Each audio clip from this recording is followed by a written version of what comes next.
Hi everyone, welcome back. In this segment I'm going to demonstrate how to find books in the library catalog.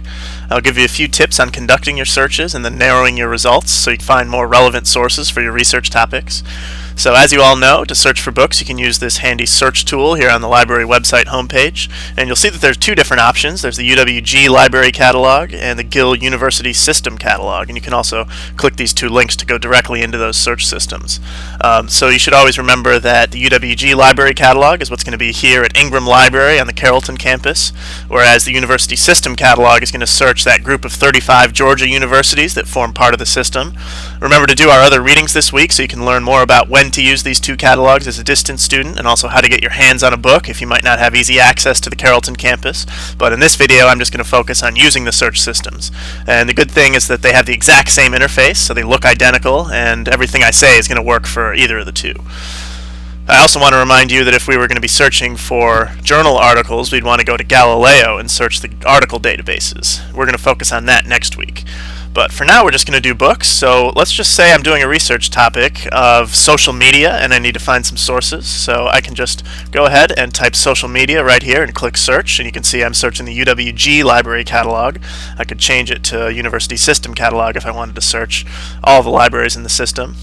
I also could just click on this link and go right into the system. It would be the exact same thing, but I'm just going to go here and click search and show you a little bit about the results and what you can do to refine them. So the first thing that I see is that I have nearly 3,000 results, so I did a very broad search, and I don't want to have to sift through 3,000 results myself, so I need to find a way to narrow it down to find things that are more relevant. So the first thing I would want to do is look over here on this left sidebar, and you can see there's a number of different ways you can narrow your search. So the first one I might do would be to limit it to the English language, if that's the only language I can speak and the only language I'd want books in. So you can see I just clicked that link, and now you'll see that there's the language limiter that showed up here at the top, and so it's applied that limit to my search, and you can see I've already knocked off a few of those results, so we're getting down a little bit more. The next thing I might want to do is look at the format here. You can see there's different types of results. There's electronic books, there's print books, there's videos, software, microfilm. So you might see a few different types of things. So let's just say in this example my paper's due tomorrow and I'm working late at night. Now I'm not recommending that you wait until the last minute, but a lot of times you can't really help it. So let's just put in a limit for electronic books, and you can see now it's applied that limit to my search as well. So now I have two limiters in place. And then another thing that's really handy is over here in the center there's a number of suggested topics that often pop up. So let's say that I was studying social media, and maybe social change is a good way that I might want to focus my research. So social media is very broad. Focusing on social change as it relates to social media is a little more specific and a little more manageable to research. So you can see I've just clicked on that and it's applied that limit to my search as well. So now I have three limits in place, and I'm down to 196 results instead of that huge list of 3,000. So we're already in a pretty good shape. The last thing I want to draw your attention to is this year of publication down here on the bottom left. And since social media is something that the currency is very important because it's changing rapidly, maybe I'm only interested in things that have happened in the last 4 or 5 years. So I'm just going to type in 2009 and click set, and that's going to set a publication date limit. And you can see now I'm all the way down to 66 results instead of 3,000. So all of these are going to be a lot more targeted. They're all in English, they're all in electronic format, and they're focused on social change from 2009 to the present. So now I can go through and look at these and see if they might be helpful for my research. So to get a closer look, you can click on the title of any of these results, and that'll take you to the detailed results screen.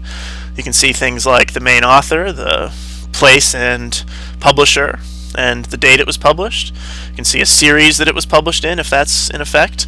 And to actually see the full text, since these are ebooks, you can either click this link right next to online access here in the middle, or you can go down to the bottom and you can see that there's another link that'll take you to the exact same place. So if you just click on that, it will open up a new tab with the book, and you're going to have to log in with the Galileo password, but thankfully we all know what that is by now. Sometimes it makes you enter it twice depending on where the ebook is actually coming from, and occasionally typos happen. So now that I've got it entered in, you can see it's taken me to a different search system, but you can see over here on the left, ebook full text is an option here. You could also download the ebook for offline reading. But I'm just going to click on it and it's going to open it up in here, and you can see I've got the table of contents over here on the side, and I can start reading. So that's basically the process for narrowing down a search and then accessing an ebook. So now let's backtrack, and let's say that instead of just that simple search of social media, let's say I'm doing research and I have a more detailed research question already. So you might remember this one from our research process worksheet and handout that I gave you. It was, why does Canada accept having a bilingual system, but in the United States there have recently been English-only movements? So if this was my topic of research, it might be a little bit different. If we were searching Google, we might be able to enter it just like this as a phrase, and we'd probably find something. But with library search systems, you need to be a little more particular and pick out the key concepts of your topic and then use them as keywords. So what might the key concepts be of this research question? I'm sure probably all of you could point out that the key concepts here would be Canada, probably bilingual system, and then United States, and English only, maybe English only movements. So instead of typing in all these words, we obviously don't want to use them all because that will limit our results that come up. We might want to start by just entering Canada and bilingual system and United States, just to see what comes up there. And unfortunately, we didn't come up with any results, so instead of getting frustrated, we should just kind of look at what we search for and think if there might be a better way to do it. And in this case, I would probably say that it's maybe unlikely that we would actually see sources that compare both the Canada and United States and use the words bilingual system. So what we might actually be best off doing is to just eliminate United States and just search for sources about Canada, and then we can search for sources about the United States and bring them into comparison in our paper. And should we come across some results that talk about both of them, then that would be perfect. But we're just going to start with Canada and bilingual system. Now we've got one result, but still that's not really enough, and we might be a little surprised that we didn't find more. What I'm going to focus on here is my use of the word system. I think it's probably likely that authors would be using different terms. They might not actually use the word system, even though they're talking about the bilingual situation that's going on in Canada. So maybe just Canada bilingual would be a better search. So you can see I'm stripping away keywords because I'm not finding enough results. So now let's try it with Canada and bilingual and see what comes up. And now we're up to 13 results. So that's a little better, and these are probably going to be more relevant to what I'm looking at. So Canada's diverse culture, language and ethnic relations in Canada. These look like definitely very relevant for my research topic, so I might want to start looking at these. So the point I wanted to get across here is that you're never going to be able to just do one perfect search and find exactly what you need.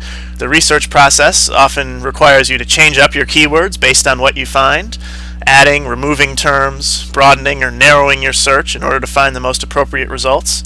You definitely need to try new things.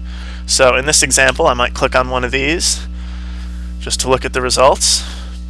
And another thing that you can do in this results screen is you can focus on this subjects area down here, and by clicking on any of these, this is going to take you to a subject screen where it shows you all of the books in the catalog that have been tagged as having this as their subject. So for example, if I clicked on Canada, it's going to show me all the books in the catalog that are focused on bilingualism in Canada.